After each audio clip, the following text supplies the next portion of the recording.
परमात्मने नमः। कहाँ तक इसकी सच्चाई है, यह तो शोध का विषय है, अध्ययन का विषय है और साधना का विषय है। लेकिन जो इस कहानी में सच्चाई दिखाई गई है या बताई गई है वह सत्य है, लेकिन सत्य का दूसरा कारण होता है। प्रायः लोगों में ये कहावत है कि हमारे दोनों कंधों पर दो ईश्वरीय दूत बैठे रहते हैं जो हमारे अच्छे बुरे कर्मों को लिखते हैं और उसका फोटो भी खींचते हैं। उसकी तस्वीर तो हमारे अंतःकरण में बन जाती है। हमारे किसी भी व्यवहार का तस्वीर हमारे अंतःकरण में बन जाती है और वह तस्वीर हमारे कर्मों के हिसाब के लिए उपयुक्त होती है और वह अक्षरतः लिख ली भी जाती है कि किसने क्या बोला और किस समय किस परिस्थिति में किसका व्यवहार कैसा रहा। यह सब कुछ उसका हिसाब किताब एक डायरी में रहती है। ऐसा शास्त्रों में भी और किंवदंती भी है, प्रचलित है। यह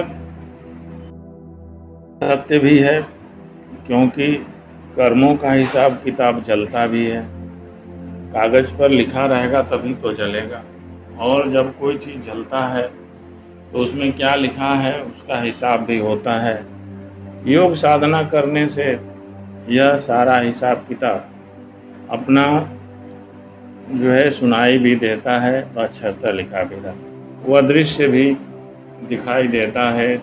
इसलिए आत्मा और जीव दो अलग अलग होते हैं। जीव जब शारीरिक कर्मों से अपना संबंध बना लेता है, उसके सुख दुख से अपना संबंध बना लेता है, तो एक जीव बन जाता है, एक सूक्ष्म शरीर बन जाता है या लिंग शरीर बन जाता है।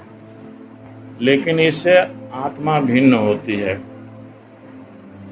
यह आत्मा की भिन्नता समझने के लिए बहुत गूढ़ रहस्य में जाना पड़ेगा कि वह हमारी ही प्रतिमूर्त होती है, लेकिन विकृत प्रतिमूर्त होती है, और जो स्वयं का स्वरूप होता है वो शुद्ध श्वेत वर्ण होता है और सारा ज्ञान उसके अंदर रहता है। यह स्वयं का भी अनुभव है। इस कहानी में वही चीज़ें लिखी गई हैं जो कुछ इससे मिलती जुलती हैं। यह सच्चाई के लिए लें या मनोरंजन के लिए लें या अपने व्यवहार को सुधारने के लिए लें। इसमें कहानी है कि एक आजमगढ़ के कलेक्टर साहब थे जो आप अपने कमरे में कुर्सी पर बैठे हुए अखबार पढ़ रहे थे। उस समय छुट्टी का समय था। उनका बड़ा लड़का जिसका नाम काशीनाथ था वहाँ आया और खड़ा हो गया। उन्होंने लड़के को आया हुआ देख लिया, मगर वे कुछ बोले नहीं और कुछ समय के बाद वार्तालाप शुरू हो गई। काशीनाथ ने कहा कि मेरे लिए क्या हुक्म है। देसाई जो उस समय कलेक्टर थे उन्होंने कहा कुछ नहीं। फिर उसने काशीनाथ ने कहा मैं विलायत जाऊं। विलायत उस समय इंग्लैंड के लिए कहा जाता था। देसाई ने कहा कि वहां जाने के पीछे पहले मेरे घर से निकल जाओ। मनमानी करने वाला मनमौजी लड़का मर जाए या भाग जाए तभी बेहतर रहता है, ये उनका कहना था। क्योंकि देसाई साहब कुछ और अपनी इच्छाओं के अनुसार उसे चलाना चाहते थे और उस बच्चे की इच्छा थी कि वह बाहर चला जाए, विदेश चला जाए। लड़के ने कहा आज आप नाराज क्यों हो रहे हैं। उसके पिता ने कहा मैं तुमको ICS पास करने के लिए विलायत भेजना चाहता था, परंतु तुमने अपनी माँ से कहा कि तुम वहाँ जाकर बैरिस्टरी पास करना चाहते हो। दो इच्छाएं थी। वह उसको ICS बनाना चाहते थे जो आजकल का IAS है, और लेकिन बच्चे की इच्छा थी वहाँ जाकर जो है बैरिस्टरी पास करे। लड़के ने कहा जी हाँ कहा था, मगर एक बैरिस्टर की इज्जत किसी कलेक्टर से कम नहीं होती है, आमदनी भी कम नहीं होती। इसके अलावा एक वकील को जितना मौका जनता की सेवा के लिए मिल सकता है उतना एक अधिकारी को नहीं मिलता था। इससे तो यह बात स्पष्ट हो जाती है कि वह लड़का समाज सेवा भी करना चाहता था। हालांकि इस क्षेत्र में समाज सेवा कम ही होता है, लेकिन उस समय की आदर्शवादिता होगी कि जनता की सेवा का मौका मिलेगा। उसके पिता ने कहा आदमी के लिए जनता की सेवा करना जरूरी है। तब लड़के ने कहा मेरी राय से तो जरूरी है, अपना पेट तो जानवर भी भर लेता है, आदमी वह है जो 10 को खिलाकर खाए। अब इस वार्तालाप से तो यह निश्चित हो गया कि जो देसाई साहब थे या उस लड़के के पिता थे वे स्वयं मतलब स्वार्थी स्वभाव के थे और अपने जिद के आगे वह अपने बच्चे की इच्छा का कोई जो है महत्व नहीं रखते थे।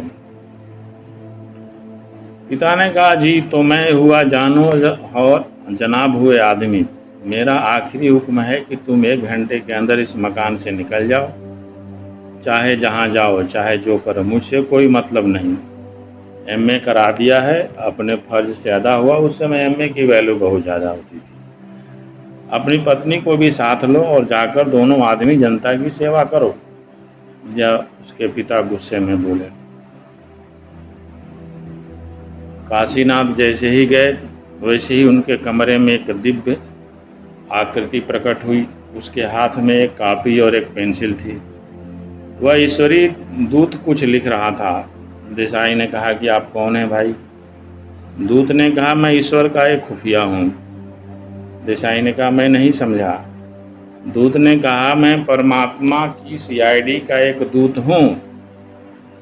फिर देसाई ने कहा मैं फिर भी नहीं समझा। तो दूत ने कहा मैं जमराज का दूत हूँ। तो उन्होंने पूछा कि तो क्या मेरी मौत आ गई? जमराज का नाम सुनते ही लोगों के मन में मौत वाली बात आ जाती है। तो क्या मेरी मौत आ गई है? जमदूत लोग तो मृत्यु के समय आते हैं। दूत ने कहा नहीं, मैं चित्रगुप्त का दूत हूँ और मैं सदा तुम्हारे साथ रहता हूँ और जो कुछ तुम करते हो, कहते हो, सुनते हो, सब मैं लिख लेता हूँ। तब देसाई जी ने कहा ऐसा तुम क्यों करते हो? दूत ने कहा ताकि मृत्यु हो जाने पर तुम अपने जीवन का हाल देख सको और अपना कर्म भोग प्राप्त कर सको, और तुम यह मना नहीं कर सकते कि तुमने नहीं कहा है या किया है। देसाई ने कहा मैं तो दूसरों के पीछे खुफिया लगाया करता हूँ, क्या मेरे पीछे भी खुफिया रहता है? दूत ने कहा जी हाँ, केवल तुम्हारे ही पीछे क्यों, लेखक दूत सबके पीछे रहता है। हर एक नर नारी के साथ एक एक लेखक रहता है। देसाई ने कहा मगर मैंने आपको कभी जाना नहीं, पहले कभी देखा भी नहीं है। दूत ने कहा तुम लोग अगर जान लो तो खुफिया कैसा? तुम तभी देख सकते हो कि जब मैं दिखलाई देना चाहूँ, नहीं तो रात दिन साथ रहने पर भी तुम मुझे नहीं जान सकते।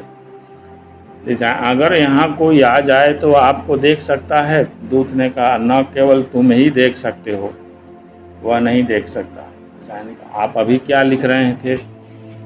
दूत ने कहा कि मैंने अपनी कॉपी में लिख दिया कि देसाई के सामने कर दी। उसमें लिखा था आज देसाई अपने बड़े लड़के पर हुकूमत के नशे के कारण नाराज हुआ, वह घर से निकालने का अत्याचार करना चाहता है, मनमौजी होने के कारण अन्याय करना चाहता है। देसाई यह आपने क्या लिखा है? दूत ने जो बात थी लिख दी। देसाई ने कहा मनमुखी वह है या मैं? तो अगर वह भी मनमुखी होगा तो उसका दूत लिखेगा। मेरी राय में तुम मनमुखी हो इसलिए मैंने लिख दिया। देसाई ने कहा केवल मनमुखी ही नहीं, आपने मुझे मनमुखी, नशेबाज, अत्याचारी और अन्यायी भी लिखा है। दूत ने कहा यह भी सच है। देसाई ने कहा बाप का कान लड़के को टालना चाहिए। दूत ने कहा अगर गलत हो तो टालने में कोई हर्ज भी नहीं। तुम्हारे घर में 4 लड़के हैं, चारों की स्वभाव अलग अलग है, कोई वकील बनेगा, कोई जज बनेगा, कोई डॉक्टर बनेगा, कोई व्यापारी बनेगा। अगर तुम चाहो कि चारों लड़के मजिस्ट्रेट बन जाएं तो यह कैसे हो सकता है?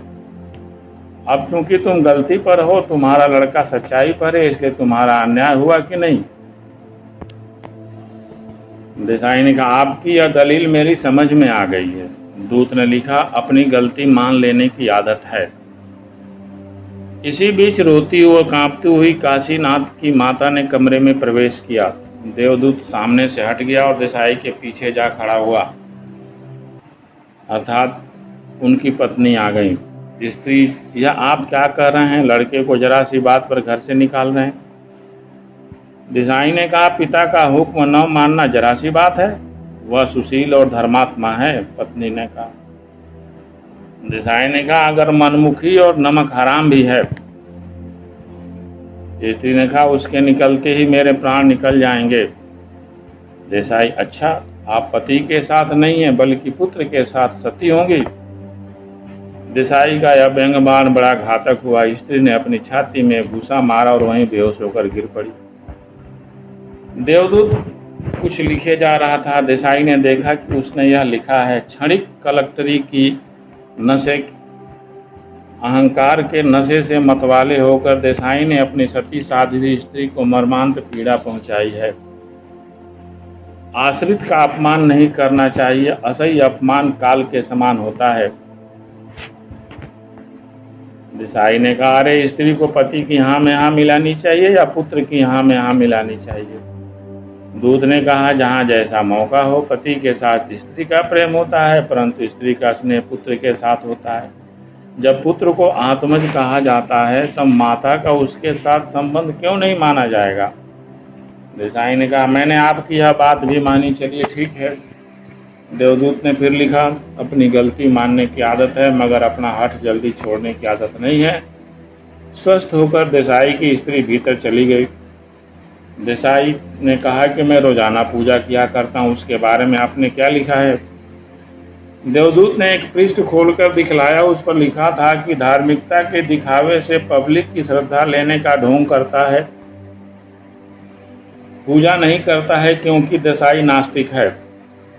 देसाई ने कहा, मैंने पर साल 1000 मुहताजों को भोजन कराया था, उसके बारे में आपने क्या लिखा? देवदूत ने एक पन्ना खोलकर दिखलाया। देसाई पढ़ने लगे, पब्लिक से मुफ्त में वाहवाही लूटने का एक षड्यंत्र मात्र है, क्योंकि देसाई के मन में दया नहीं है। देसाई ने पूछा, मैं पब्लिक के जलसों में शरीक होता हूँ और लेक्चर देता हूँ, उसके लिए क्या लिखा? देवदूत ने सफ़ा दिखाया। लिखा था, ताकि लोग उसे समय के साथ चलने वाला समझें, हालांकि वह आदमी परिवर्तन का परम शत्रु है। देसाई, आपने तो मेरे हृदय की छिपी बात लिख रखी है। देवदूत ने, क्योंकि तुम मुझे धोखा नहीं दे सकते हो। देसाई, मैं आज तक कितने बुरे कर्म कर चुका हूँ? दूत ने कहा, 1000। देसाई, और अच्छे काम मैंने कितने किए हैं? दूत ने कहा, 5। बस? दूत ने कहा, बस। तो देसाई, तो सुनिए साहब, सच बात यह है कि न तो मैं परमात्मा को मानता हूँ और न उसके दूत को। दूत लिखने लगा। लिख चुकने पर देसाई ने पढ़ा कि मुझे प्रत्यक्ष में देखकर भी प्रमाण चाहने वाला देसाई वज्र मूर्ख है और कलेक्टरी के काबिल नहीं। इसका दिमाग खराब है और काबिले पागल खाने के है योग्य है।